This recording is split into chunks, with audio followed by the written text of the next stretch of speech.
I swore I'd never love again, until I saw a waitress loving my daughter like a mother. I will never forget the day everything fell apart. It was a sweltering afternoon, the kind that wraps around you like a heavy blanket, stifling and hard to breathe through. I was sitting in a small diner, heart bleeding from the recent loss of my wife.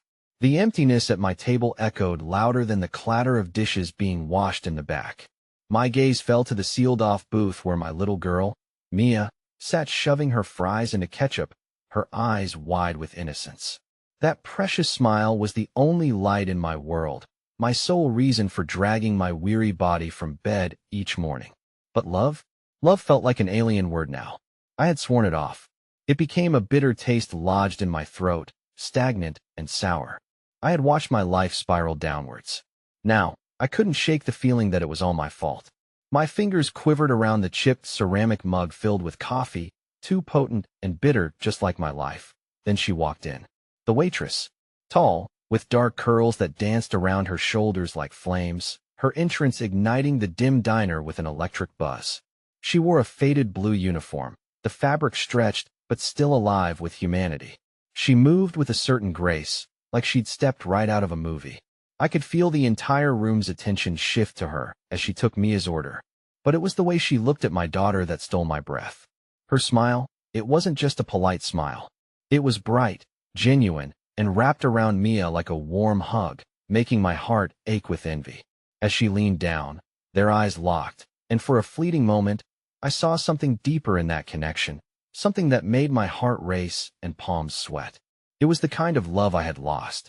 She knelt beside my daughter, whispering to her like they shared secrets. It was as if they both knew something I didn't. I couldn't help but lean in, straining to catch every word. I saw Mia's eyes light up, joy bursting forth like fireworks on a dark night. The waitress, whose name I didn't even know, poured love into my child like water into a parched plant. Tears threatened to spill down my cheeks. I cursed myself for it. How could I feel this way? I had promised myself that I would wrap my heart in ice, never risking the pain again. But here I was, watching this beautiful stranger pour affection into my daughter, a bittersweet pang twisting in my chest. I had to know more. I had to find out who this woman was, and why my daughter seemed drawn to her like a moth to a flame. What was the story behind that kindness, that light? Just as I was about to rise from my seat, the waitress turned her gaze toward me. Her eyes, deep and knowing, caught mine, and for a split second, I felt an electric current of bond infused with mystery and discomfort. Could it be she saw through my guarded facade? What would happen next? Would she keep loving my daughter like that? Would I dive deeper, risking the very heart I swore to protect? My chest tightened, each heartbeat echoing with hesitation. Hey, before we continue with this amazing story, I need to give you an important heads up. Many subscribers have reported that YouTube unsubscribed them without warning. Take a quick second to check the red button below to make sure you're still subscribed to the channel. I'd hate for you to miss any of the exclusive content coming soon. And while you're there, smash that like button, it really helps me out with the algorithm. Oh, and tell me in the comments, which city are you watching from? I love getting to know every amazing person who's part of this community. Your participation makes all the difference. Let's connect. The next day, I found myself a reluctant regular at that little diner. Each morning was like lifting weights, filled with the expectation and dread of what I might find. The waitress, whose name I learned was Clara, continued to beam at Mia every chance she got, her laughter infectious, a melody that danced through the clatter of silverware and the aroma of brewing coffee. Each interaction between them was a painful reminder of the joy radiating from the little girl who was slowly becoming a stranger to me. Clara had an effortless way with Mia. She brought out the best in her, coaxing giggles and sweet tales about imaginary princesses and daring dragons. I watched from the periphery, a shadow of a father, doubts swirling like the steam from my cup. I wished I could ease into that warmth, share a laugh about a silly story, or simply bask in the glow of their burgeoning friendship. But the cold armor I had wrapped around my heart was suffocating. As the days melted together, things took a sharp turn. One afternoon, as I sat with my coffee, watching Mia diligently coloring her latest masterpiece with half-broken crayons, Clara approached our table with a gentleness that seemed almost protective. "Mind if I join you for a bit?" she asked, her voice low and warm, as if inviting me into a secret. I froze, my heart thumping like a drum in my chest. I guess I mumbled, shifting uncomfortably in my seat. What was happening? Why was I suddenly blasting out defensiveness when all she had done was offer a kind gesture? Mia's eyes lit up as Clara settled by her side. What are we working on today? She asked, genuinely invested. I could see the colors swirling in Mia's imagination come alive as she excitedly outlined her latest creation, oblivious to my internal chaos. Time stretched in the diner as Clara listened intently, adjusting her focus back and forth between my daughter's animated expressions and me, offering shy smiles that both intrigued and terrified me. Beneath the surface, a tempest brewed in Zaidia mix of longing, confusion, and raw fear. I wanted to talk to her, to understand what drew me to her and my daughter alike. Yet every attempt at words felt like unraveling a tightly knotted string. After Mia finished and skipped off to the restroom, the air was thick with possibility.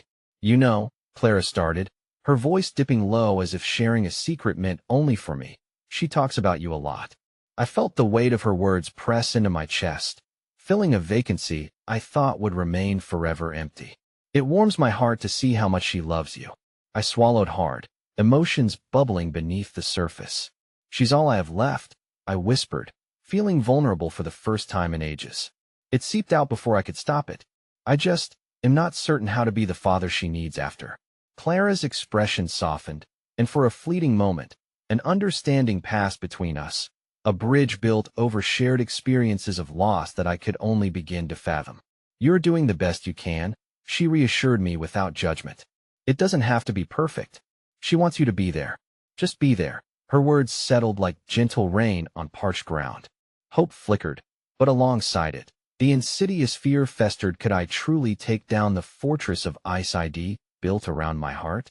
Standing at the edge of a cliff, so ready to leap, yet terrified of what the fall would feel like. Just as I was about to indulge in the thought of allowing warmth back into my life, the diner door swung open with a loud jingle. In walked a figure from my past, a ghost I thought I'd buried deep within me. My heart plummeted, and I felt every ounce of warmth evaporate into the sterile air. It was Jenna, my late wife's sister. She looked disheveled, her brow furrowed in worry, and her eyes darted from me to Mia, who had just returned. There was something in her gaze that told me she didn't come to reminisce. Mia, she called, her voice a mix of urgency and desperation. We need to talk. Every muscle in my body tensed as I grasped the reality of the situation.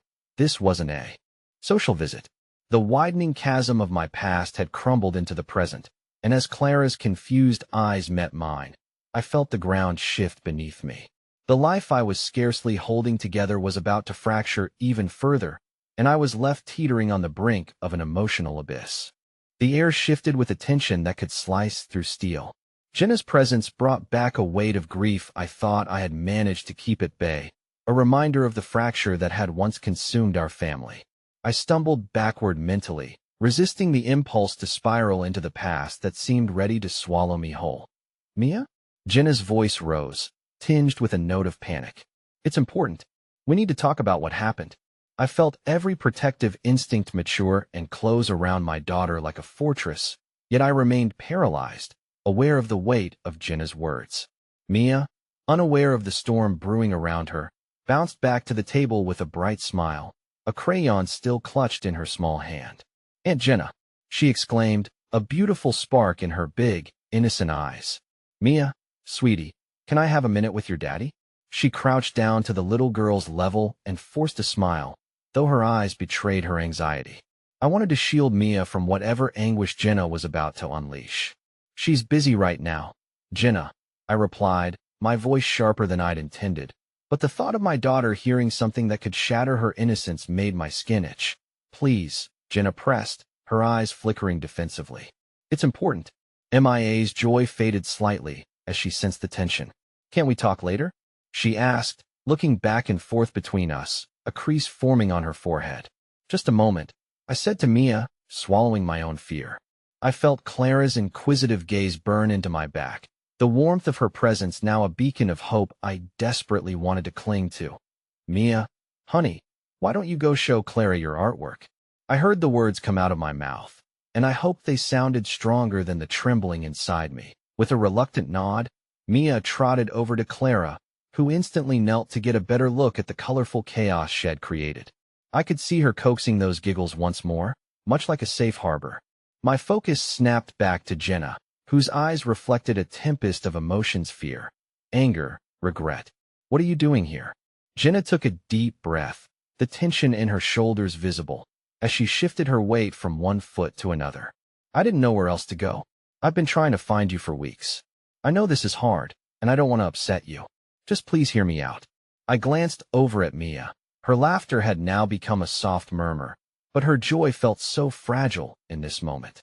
I couldn't allow Jenna's return to disrupt the very fabric of my daughter's world. What's done is done, Jenna. I don't want to go back. But still, the fear folded itself in layers inside of me. Fear of losing Mia, fear of the past creeping back, and the suffocating uncertainty that clouded my future. I'm not asking to go back, Jenna said, desperation threading through her voice. I'm here to talk about Mia. You need to know what? I interrupted, a bite to my words. I was teetering on the edge of fury and vulnerability, the internal battle roaring within. Jessie, she swallowed hard, her voice trembling. She left something behind, something for Mia. But it's not safe anymore. You need to listen to me. Something is not right. That a fresh wave of confusion and anxiety washed over me. The suggestion of danger tangling with the last vestiges of protection. I clenched around my daughter. What are you talking about? I hissed, heat rising in my chest as anger threatened to eclipse my reason.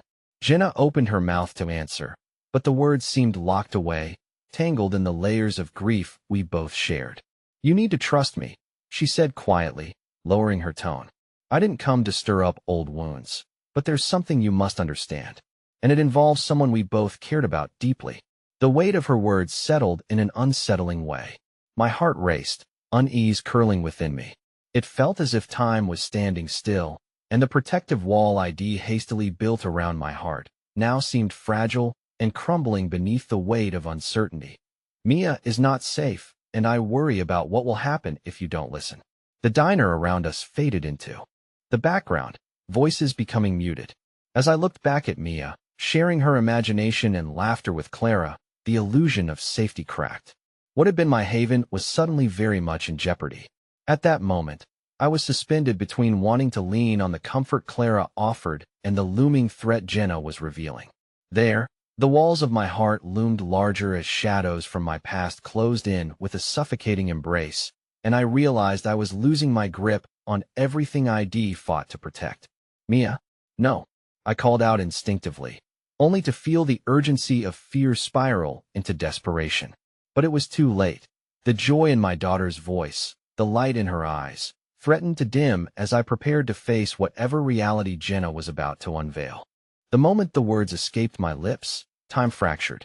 I caught a glimpse of Mia's face, a beautiful canvas of pure joy, rendered motionless in my mind like a photograph. No, echoed not just through the diner, but vibrated in my heart, clawing at my scars. I had worked too hard to build a life for her, a life untouched by shadows past. Mia, sweetheart, I said, urgency spilling into my tone as I pushed my way through the small tables that suddenly felt like an obstacle course. My heartbeat thundered in my ears, drowning out the casual chatter around us. She looked up, confusion flickering across her features. A flicker of movement caught my eye. Jenna had sprung to her feet, her eyes wide with panic. I didn't have time to decipher her intentions. I needed to reach my daughter before the laughter faded forever. Clara was still on the floor with Mia. She could see the worry etched in my face.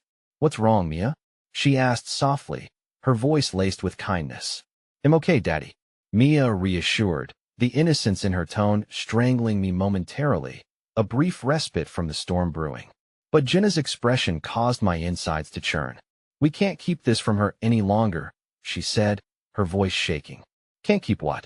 I bit back, dizzy with the panic that surged through me. I felt caught in a whirlwind, every desperate desire to protect my child at war with the rising bile of desperation. Jenna's gaze darted between Mia and me, a fragile frailty shimmering in her eyes. As much as I wanted to dismiss her, the sincerity of her tone unnerved me. It's about Jessie, the things that happened, the reason she... A shudder coursed through me at the mention of Jessie, the very name capable of unraveling the years I had spent trying to forget. I clenched my fists at my sides, forcing calm when inside, chaos reigned. "You're talking about her as if she's still here," I said, struggling to keep my voice steady. "What does this have to do with Mia?" "Everything," Jenna insisted, stepping closer, her voice softer now, more pleading. "Jessie left a letter for Mia, and there's something in it that could change everything. Something dangerous." The ground beneath my feet felt unsteady. A letter? What kind of truths would it hold? I felt my chest tighten. Maybe it was my reluctance to dig through the past, or perhaps the fear of what it might mean for Mia. "No," I said, shaking my head vehemently. "This has to stop. You're not dragging Mia into this. She deserves to grow up without these ghosts haunting her." Jenna's eyes glistened with unshed tears, revealing the depths of a fear I shared but wouldn't admit. And what if those ghosts are already here, hiding in plain sight? What if something is watching her? We don't know. "Please, you have to trust me on this." My heart sank further, the weight of the world pressing down on my chest.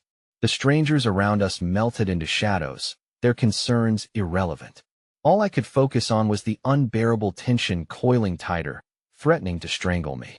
Mia bounced up from Clara's lap and glided over to us, an embodiment of innocence caught in the web of chaos. "Daddy, look at my unicorn," she exclaimed, her little hands extended, revealing a crayon masterpiece. The colors were vibrant, a burst of life battling against the darkness encroaching our moment that a flicker of strength ignited within me. "It's beautiful, sweetheart," I replied, my voice catching momentarily. "What's its name?" Mia beamed, her happiness breaking through my grim reality, if only for a heartbeat. "Sparkle Dance," she announced, spinning around, blissfully unaware of the storm brewing around her. "Can you please just listen?" Jenna's voice broke into my moment of solace. "I swear, if you would just give me an hour, Mia," I called, desperate to hold on to her light. "Why don't you and Clara go show the unicorn to the waitress? You know, the one that always brings you extra crayons?" Mia clapped her hands. "Okay. Come on, Clara." Together, they dashed away, the glitter of excitement trailing behind them like sunlight breaking through dark clouds. "Are you happy now?" I hissed, low enough so Mia wouldn't overhear. "You pushed her away from her safe space. Did you think about how she'd feel hearing you throw around someone else's name like that?" Jenna's eyes sparked with an emotion that settled somewhere between regret and defiance. Jessie's death wasn't an accident. Something took her, and it might still be out there. If we don't address this, it could come for Mia too. Her words crashed into me like tidal waves, pulling me beneath the surface of uncertainty that I in that moment. A chilling realization dawned. There was no protection strong enough to ensure Mia's safety. And part of me wanted to believe Jenna, to dive into the dark waters together. But another part held me back. Paralyzed by the weight of feared I searched for a glimmer of understanding between us. The rear door swung open, and I felt the air shift. I turned, and an unfamiliar woman walked in, her presence casting a long shadow across the diner. She looked around, her eyes locking onto Mia and Clara, and dread curled beneath my skin. "Mia?" I called, a sense of impending doom creeping into my marrow. Suddenly, all semblance of calm unraveled as I grasped my daughter's name, the reality of what Jenna had hinted at crashing down around us. "Who is she?" Jenna murmured, following my gaze, and in a heartbeat, the fragile tether connecting me to the present splintered into shards of anxiety and fear. Everything I'd fought for, everything I held dear, hung in the balance, teetering on the edge of revelation. And like a thunderclap, I knew we weren't just battling the ghosts of the past. Darkness was moving into our lives, and Mia's innocence was at the heart of this specter that threatened to consume us all.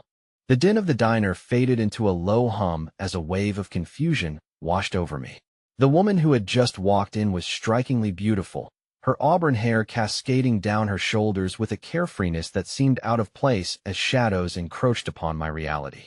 My heart raced as I tried to pin down that sense of familiarity nestled deep in my chest, but no comfort came. Instead, a swirling mix of dread and hope pulsed within me. "Mia?" I shouted again, the urgency of my tone piercing through the mundane clacking of silverware and the murmur of distant conversations. I sidestepped the scattered chairs, thrusting myself into motion as if I could shield her from whatever darkness might linger behind that woman's eyes. Jenna's expression had turned stormy, her earlier defeat replaced with an intensity that made me question what I thought I knew. "She looks like someone we both knew very well," Jenna whispered, her voice strained with apprehension. "Don't you feel it?" I didn't want to feel. I didn't want to remember. My world had been crafted carefully, with the fragmented pieces of a life I'd barely survived scattered beneath the image of a perfect family. But now, standing here, my heart clenched tightly in an iron grip. I felt the haunting tug of old memories tugging at the edges of my mind. "Mia?" I called again, forcing my body to steady, to keep moving forward. I was halfway to the table where she was only moments ago, drawing shapes and laughter from Clara, but my instincts screamed that time was running out. Suddenly, I stopped. The stranger had approached Mia and Clara, kneeling down at their level. My feet felt glued to the floor as an internal battle erupted within me. Should I intrude? Was I overreacting? But then I heard it, the sweetest, gentlest laughter carried on the air, and I felt ice in my veins. The woman, with her warm smile and shimmering presence, was leaning toward Mia, who grinned up at her as if she were basking in the sun. "What a lovely unicorn. Did you draw it?" she asked, her voice soothing and effervescent, weaving an invisible thread of connection between them that I hesitated, hovering between instinctual protectiveness and the desire to witness this strange interaction. I wanted to dissolve into the moment, to see my daughter enraptured and lively, but I couldn't shake the feeling that there was more to this scene. There had to be. The edges of my past were fraying, and again, Mia stood at the center. With a firm resolve, I surged forward. "Mia," I interrupted, urgency lacing my tone, but guilt wrapped around my heart. The woman turned, her eyes locking with mine. They were a piercing shade of green, and the intensity of that gaze sent shivers cascading down my spine. Recognition flickered like lightning in an electric sky. "Daddy," Mia exclaimed, pulling my attention from the stranger. "Look, she likes sparkle dance too." "Sparkle dance?" I echoed, forcing a smile to break through the tightness of my anxiety. "Of course she does, but are you her father?" the woman asked suddenly, her voice unwavering yet soft, as if each syllable had the power to undo my defenses. "2 am," I stammered, taking an involuntary step closer. "Who are you?" "Sorry for intruding," she said, straightening up. I just couldn't help but admire her drawing. "It's beautiful."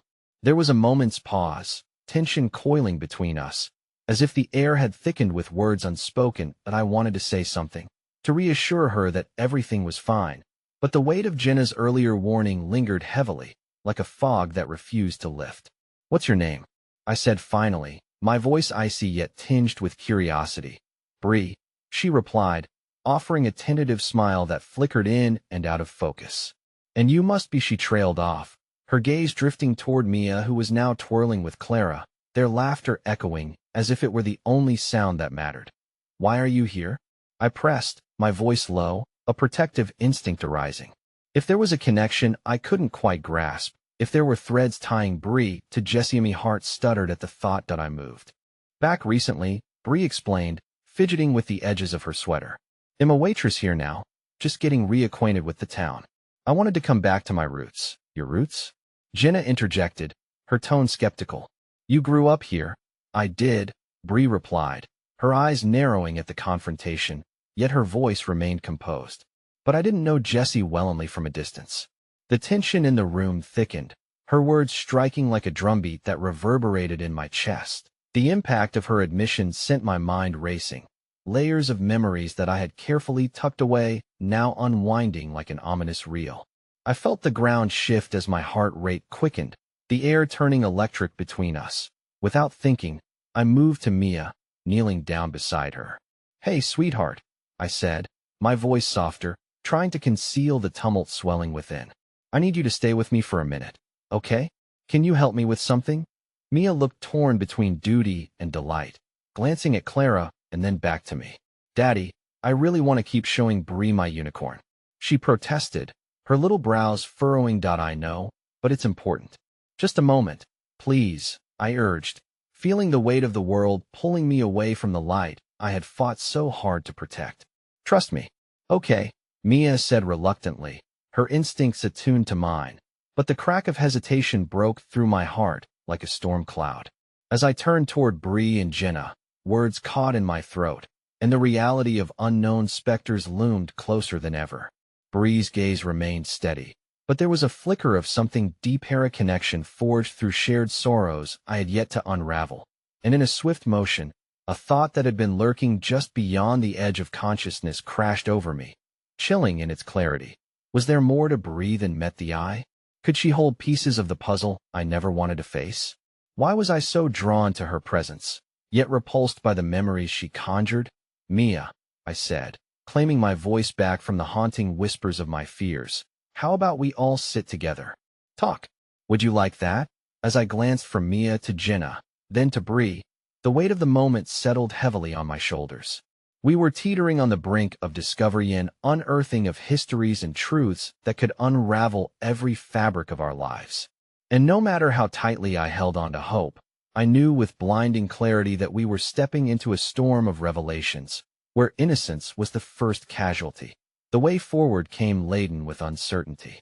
I felt a shudder whispering through me, an echo of the past stirring anew. And in that fleeting moment, I understood that I was not just confronting old memories.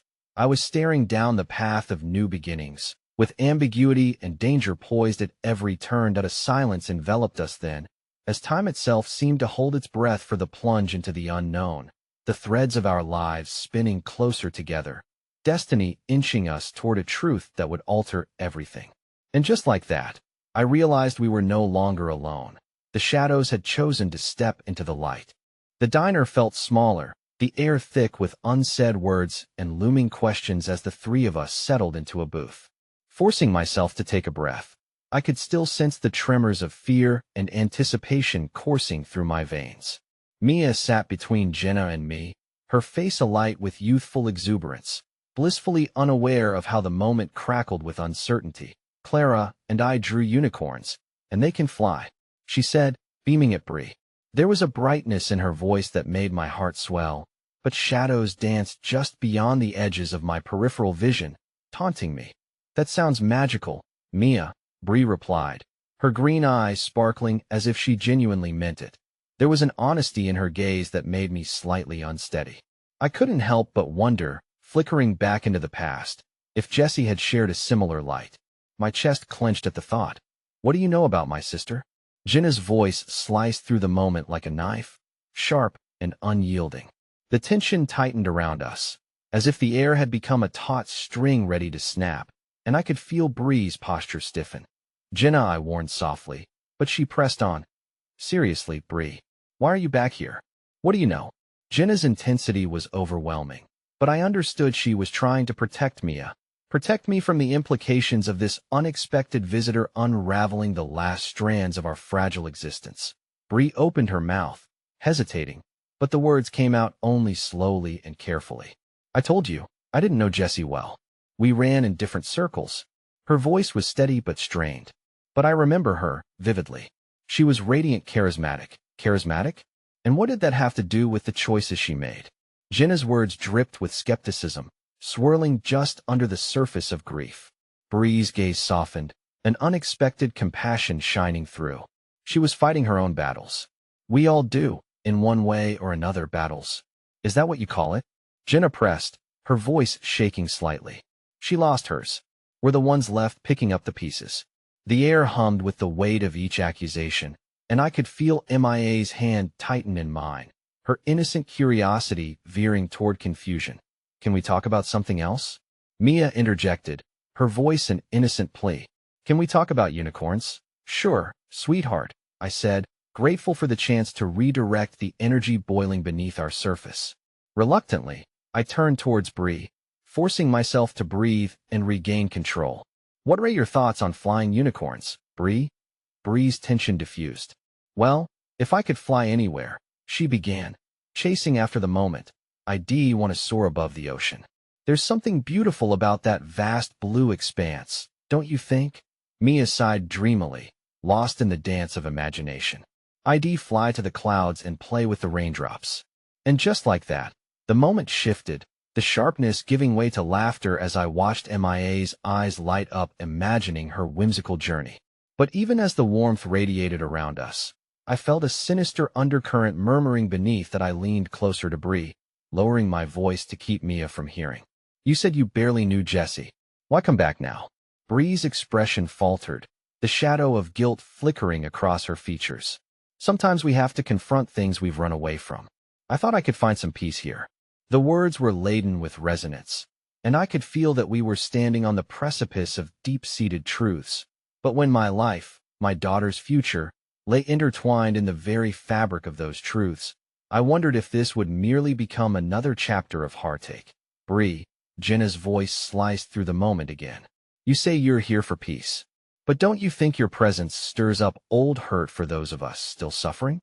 Her words carried an implicit challenge, an unspoken acknowledgement of the bond we all shared through grief. Bree lowered her gaze, the remembered weight of family and loss settling around us like a fog. I never wanted to hurt anyone. Please know that. Silence settled, punctuated only by the soft clatter of plates and the distant chatter of patrons. It felt fragile, like a thin sheet of glass that could shatter with the slightest provocation. Then MIA's voice broke through the heavy stillness. Can we have ice cream? Please? I think that's a wonderful idea, I said, proud of her ability to push through the intensity surrounding us. But even as I navigated this resolution, I felt an unsettling twist within me. What was beneath the surface of Bree's kind facade? What secrets did she still hold? Jenna and I exchanged a glance, concern etched in her features. I could sense she was struggling with the overwhelming emotions tethering her to the past. I just hoped neither of us would regret letting Bree a little closer. Okay, I'll order ice cream, I volunteered, breaking the tension as I stood up. As I made my way to the counter, a sudden clang jolted my attention. The diner door swung open with a creak, letting in a rush of cool air. I turned, half expecting a change in the atmosphere. But the sight that greeted me sent a pulse of dread straight to my core. That a man stood there, rigid and furious, his eyes scanning the room until they landed directly on Bree. The moment felt suspended in time, the clinking of spoons and the laughter of children fading to silence. I could sense a palpable tension wrapping around us, a tightly wound thread ready to snap. Bree, we need to talk. His voice was low and taut, filled with an urgency that seeped through the air like creeping vines snaking into our safe haven. But I stood frozen for a moment, my heart racing as the unsettling realization dawned on me. The peace I desperately sought for Mia and myself now felt threatened by the very person who seemed to have just returned to us. Questions erupted within, accompanied by the disquiet that danced like fireflies in the night. And as the air thickened with uncertainty, my heart tightened. What new shadows loomed over our lives, threatening to eclipse the fragile light we had fought so hard to protect? I approached the counter, ice cream order tumbling in my thoughts. But all that filled my mind was the sight of the man who had just burst into the diner. His fierce gaze was locked on Bree, sending shivers of anxiety through my body. The casual clinks and chatter faded as I strained to hear the muffled exchange that was unfolding across the room. Bree's demeanor shifted, her confident poise evaporating into something more vulnerable. I told you to leave, she said, her voice both steady and shaking, wavering like a candle caught in a gust. You don't get to make that call anymore, he shot back, stepping toward her with a predatory intensity. My hand tightened around the edge of the counter, fingers digging into the cool surface as I fought the urge to rush back to the booth. Jenna was watching closely, eyes wide with confusion and lingering hurt. Mia, I whispered, shooting Jenna a hesitant glance, but my daughter was blissfully occupied, happily discussing rainbow sprinkles and whipped cream with a waitress. The room felt increasingly heavy, the walls closing in around me. Anxiety twisted like a vine through my chest, constricting and squeezing. What does he want from her? Jenna breathed, the tremor in her voice a stark reminder of what was at stake. I couldn't make any assumptions, but I had this nagging sense that this man wasn't simply an unwelcome ghost from Bree's past. He might just be a harbinger of trouble. Stay calm, I murmured, forcing myself to maintain some semblance of composure. Let's not escalate. Jenna shot back, her voice rising unintentionally. She's clearly terrified. What does he have to do with Jesse? I had no answers. only a fear that seemed to grip my heart tighter with every passing second. Bree stood her ground, but I could see the tension in her shoulders, the slight tremor of her hands as she tucked a strand of hair behind her ear. "I will not let you ruin this for me," she said, her voice shaking but determined. "I have a daughter who needs me, and I won't let you your daughter?" He scoffed, the edges of his lip curling into a sneer. "You think you can just walk away and build a new life? You're still a mess, Bree. You think running away will fix it?" My breath stilled. A mess?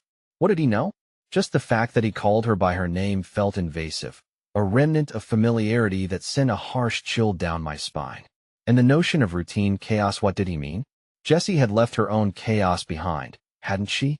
In that moment, I felt a new flame of resolve ignite within me. Bree was not just a stranger. She had become a tether to a world filled with memories I had tried to forget. But removing her from the equation had consequences I was beginning to realize. She had become part of MIA's life, a source of fleeting hope, and I needed to protect that no matter the cost. "Bree, who is this?"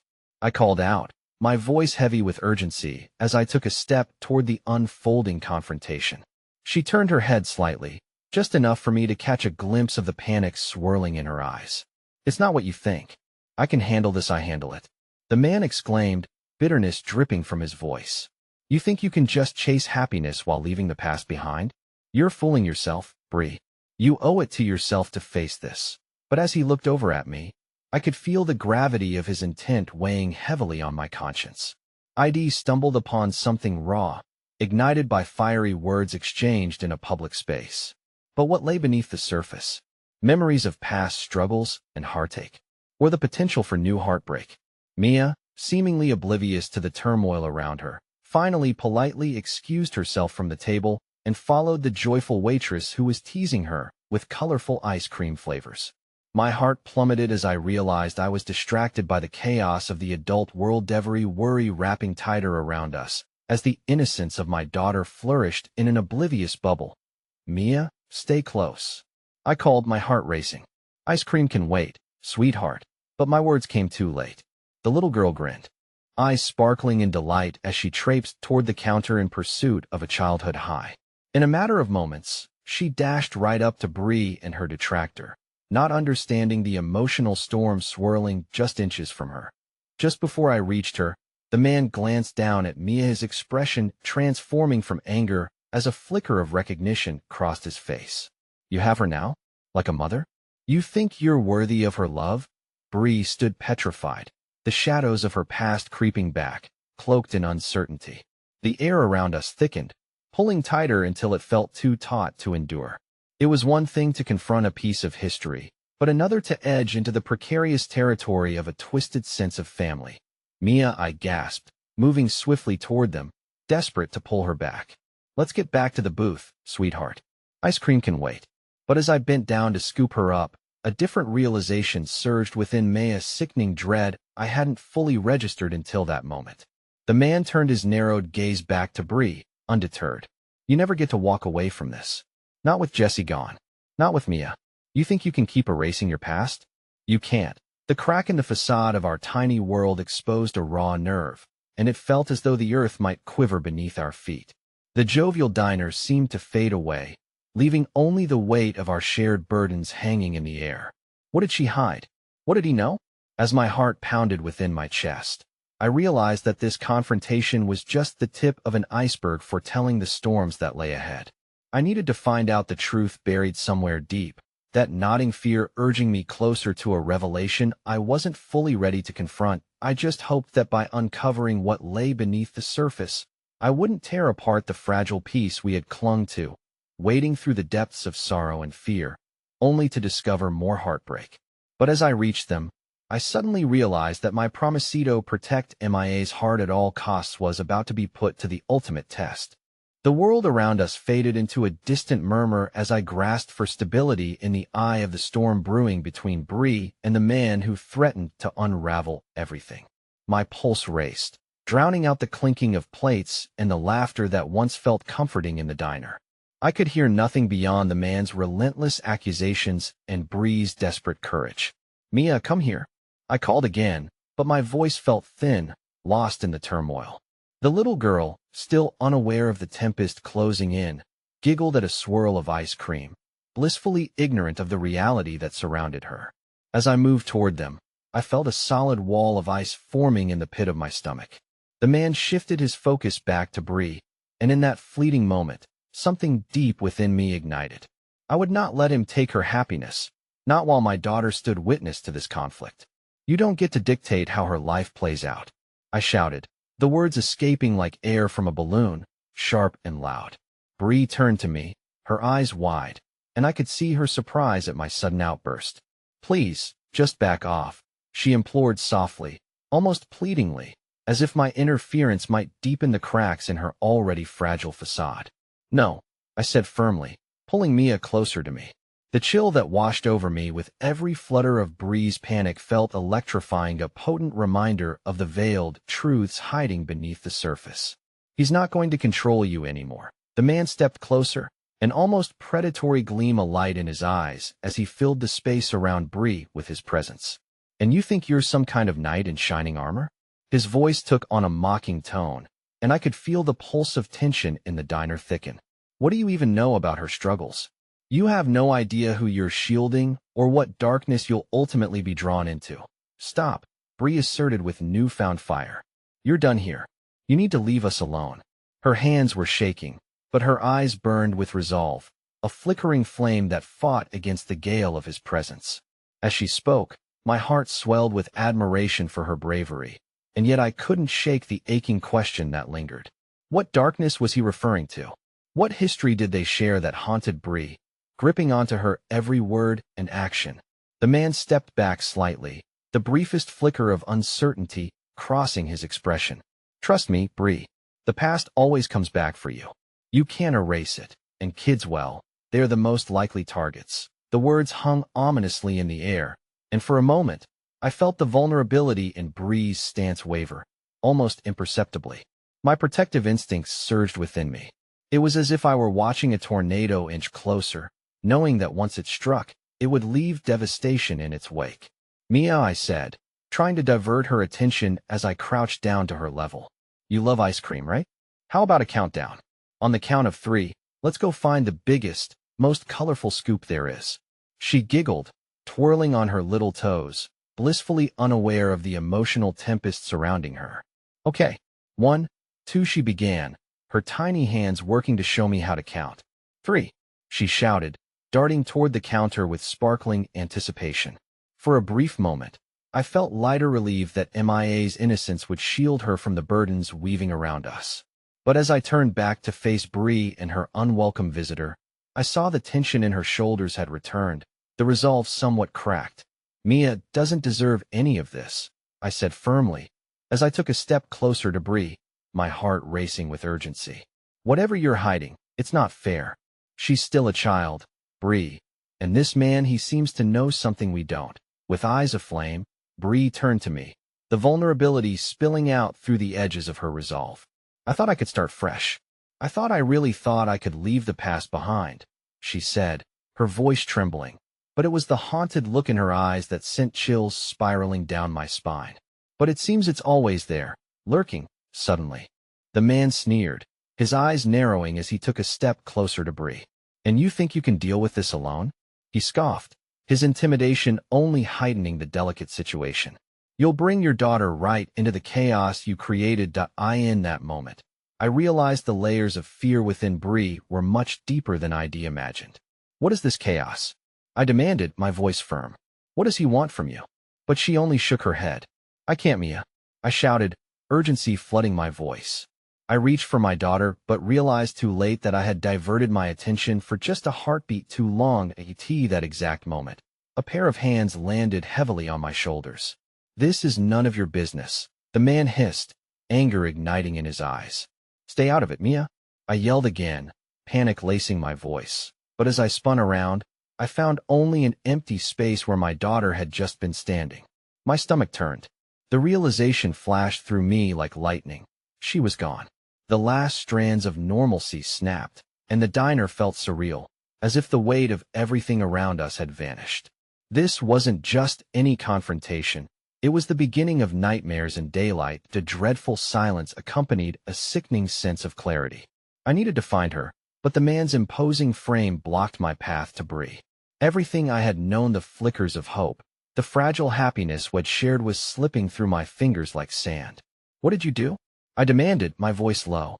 The man's smile, cruel and triumphant, sent a chill crashing down my spine. "That a mother can only run for so long," he said, looking past me as if searching for something deeper hiding in the shadows. And then, with the chill of his final words echoing in my ears, I caught sight of a flash of color darting toward the exit, a glimpse of laughter before the doors swung shut behind Mia. In that instant, dread swallowed the last remnant of hope I had. I was up against forces I didn't completely understand, and the stakes had never been higher. "Bree," I began, but it was too late. The door to our fragile world swung shut, leaving an imminent storm in its wake. The diner grew eerily still, the sound of laughter and clinking plates dissipating into an oppressive silence. I could feel the eyes of other patrons on us, but their gazes held no comfort. They only amplified the weight of the moment, turning the air thick and suffocating. Every heartbeat echoed loudly in my ears as I stood between Bree and the man who threatened to drown us in our fears. "Mia?" I shouted again, urgency coursing through my veins. There was a dread settling in like an unwelcome blanket, tightening around my chest. I felt helpless, caught in a web of emotions I couldn't untangle. Bree's expression morphed, her bravado slipping as she turned to face me. "You shouldn't have gotten involved," she murmured, the fragility in her voice slicing through me like a knife. "This isn't what I wanted for us." "What do you mean?" I asked, bewildered by the starkness of her words. "You deserve support, Bree. We all need it. Why are you pushing me away?" "It's not about you," she replied, the desperation clawing at her as she brushed away a rogue tear. "When you stand too close, you only expose yourself to the darkness I can't escape." As she spoke, the shadows of her past loomed larger, swallowing the flicker of resolve she had shown moments before. I wanted to reach for her, to offer solace when all she felt was despair, but I was frozen, the weight of her fears anchoring me in place. Just then, the man stepped forward, his presence plummeting the air. "You think your little fairy tale can withstand reality?" he taunted, eyes flashing with malice. "Your perfect world will implode.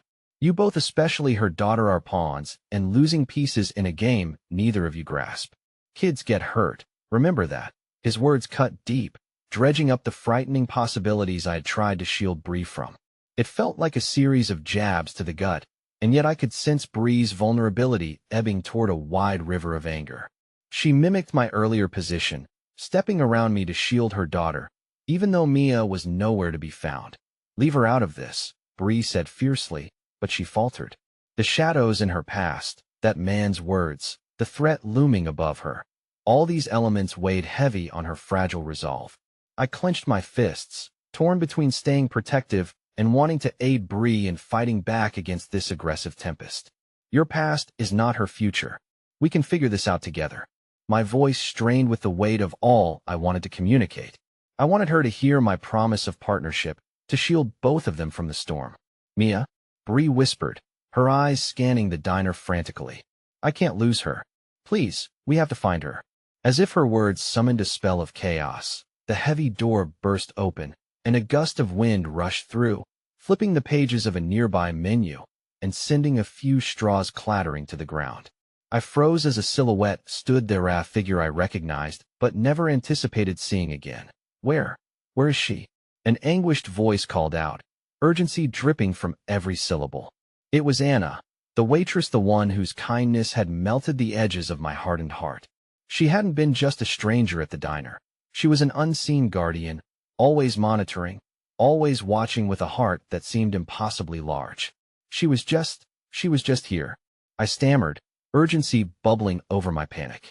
She was standing right here. Anna rushed to my side, her demeanor shifting rapidly from concern to command. "We need to look outside. If she ran, she might be Donnie. You can't take her." The man interrupted, his eyes ice cold as he stepped toward Anna with a dangerous edge. "Shut your mouth." Bree exploded, her spirit ignited by maternal rage. "You don't get to dictate who protects her. You don't get to trample on her life. Leave." Those words were a bowstring pulled taut, the tension palpable, but as I turned toward the door, I could feel the pulse of dread in my veins. Time seemed to stretch endlessly, each moment weighed down by uncertainty as panic rose to a boil.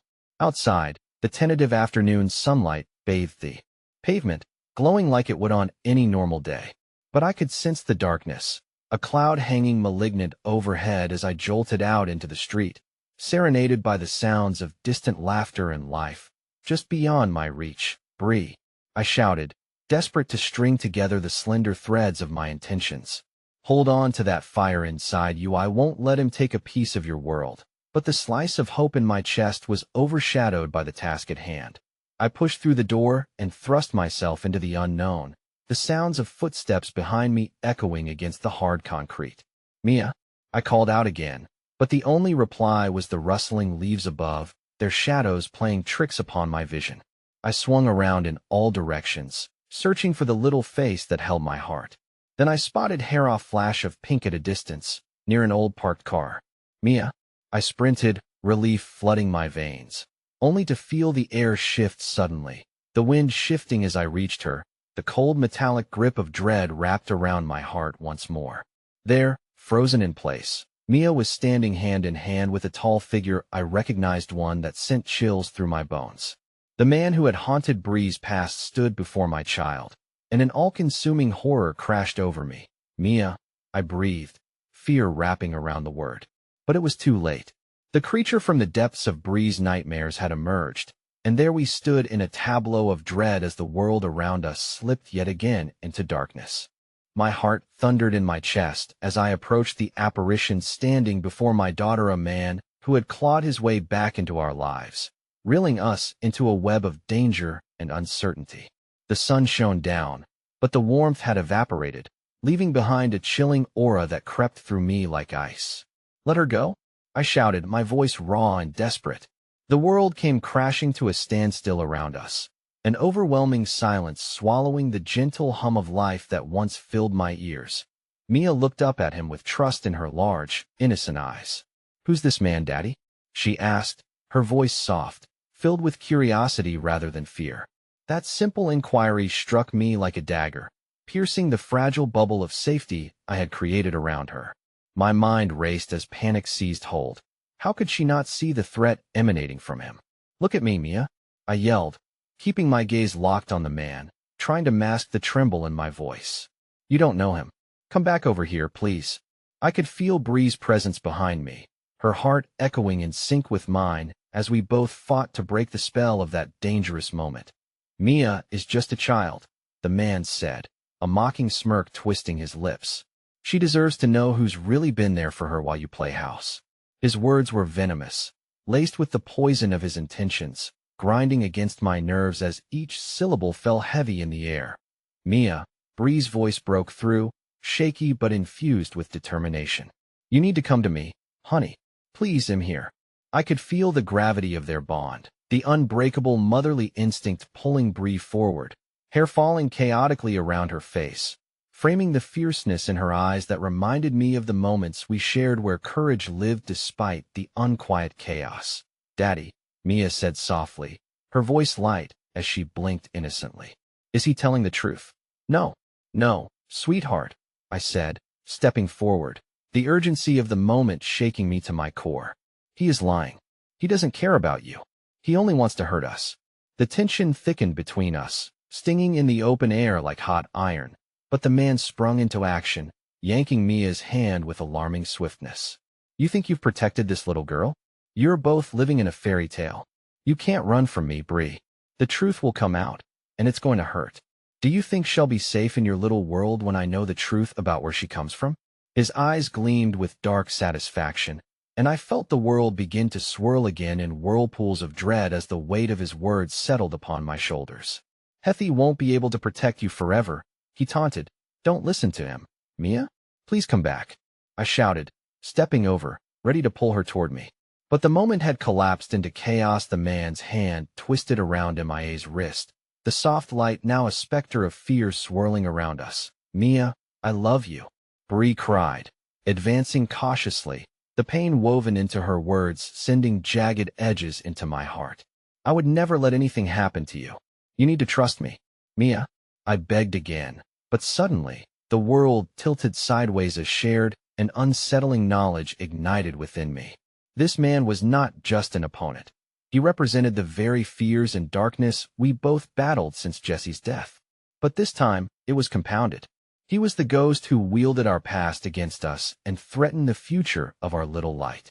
In that moment, the air crackled with tension, and I felt a surge of fierce determination coursing through me, igniting something deep within. I wouldn't lose her.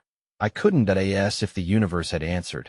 I stepped forward, channeling the strength of every protective instinct into my body. You will not take her, and you will not use her to hurt Bree. I declared fiercely, my voice echoing through the air like resolute thunder. The man's grip on Mia faltered. For a brief moment, confusion flickered across his face, giving me the opening I needed. Mia, listen to me. Come here. And for an instant, her gaze wavered. She looked between us, searching for the approval she typically found with each of us. Daddy? She called out uncertainly, the innocence in her voice cracking through the tension like a bubble ready to burst. I felt my heart swell with hope. Come to me, honey, I urged, beckoning with my arms open wide. Now, trust me. With a sudden surge of bravery, Mia yanked her hand free from his grip and scurried toward me, her little feet rushing over the pavement. I caught her in an embrace, pulling her close, wrapping her in every ounce of protection I had. It's okay, sweetheart. I'm right here, I whispered in the safety of her curls, my voice breaking slightly, but filled with unwavering resolve. But before I could bask in the moment, I turned, my eyes searing into the man standing before us. Get away from us. You have no power over us. The words tumbled from my lips like a shield, igniting Bree's courage beside me as she squared her shoulders. Keep your distance, Bree shouted, her strength rising in harmony with mine, her resolve matching the fervor of a mother defending her child. You will not come near my daughter again. Everything shifted. The man, momentarily shaken, staggered back as realization set in. Anger curled on his lips, his expression darkening. You'll regret this, he spat, storms brewing within his eyes, threatening to unleash whatever torment lingered within. But we stood united, Bree and Ian, unbreakable bond forged in the flames of our shared grief, of love fiercely protecting the life we'd built together. I will protect this little girl with everything I have, I declared, feeling the fiery defiance grow between us. You think you can take her from us? You have no idea. He lingered a moment longer, the fierce light in Bree's eyes and my resolute promise echoing in the air until, finally, the weight of defeat hung like a cloud upon him. With a swiftness that stunned me, he turned and strode back toward the shadowy corners of the street, disappearing like a bitter wind. The world around me became unanchored, and I was left contemplating the devastation that could have unfolded. But my little girl was safe, her arms clinging to me tightly, the sweet scent of innocence once again reassuring as it enveloped us. I breathed deeply, letting the moment settle around us, grounding me in the reality of our sanctuary, the shared love that bound us as a family. Mia, I murmured, holding her close, feeling the warmth of her heart against my own. You are truly safe now. As Bree stepped closer, searching my eyes, I found solace in the strength between us. No words were needed. We both understood the moment we had just survived. And then, I realized that while the shadows might linger, they wouldn't steal the light we had fought so hard to reclaim. We stood as a testament of resilience, even as tangled memories drifted like wisps of smoke. I faced Bree fully, our hearts in sync as a silent promise shaped between us. Together, I whispered, squeezing Mia close, sharing an unspoken vow with every beat of our hearts. In that profound moment, I felt every ounce of pain entwined with every trace of hope. I had seen the light shatter, but in its place, a burgeoning resilience flickered as I looked at the two of them, a love we would nurture, the heartache we would shield one another from, and the new beginnings waiting just beyond the horizon. I glanced sideways. I noticed Bree's face turning toward me, eyes glistening like stars awakening in the night sky.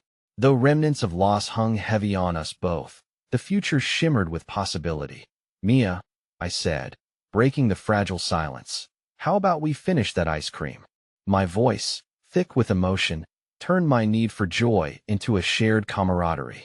And just before she could respond, I felt Bree's warm hand find mine, squeezing it gently, a promise of solidarity anchoring us together.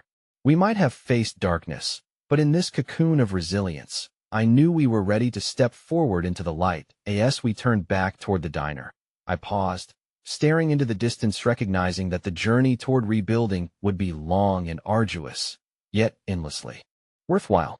In that instant, hope surged through me, with the echoes of the past giving way to a brighter promise.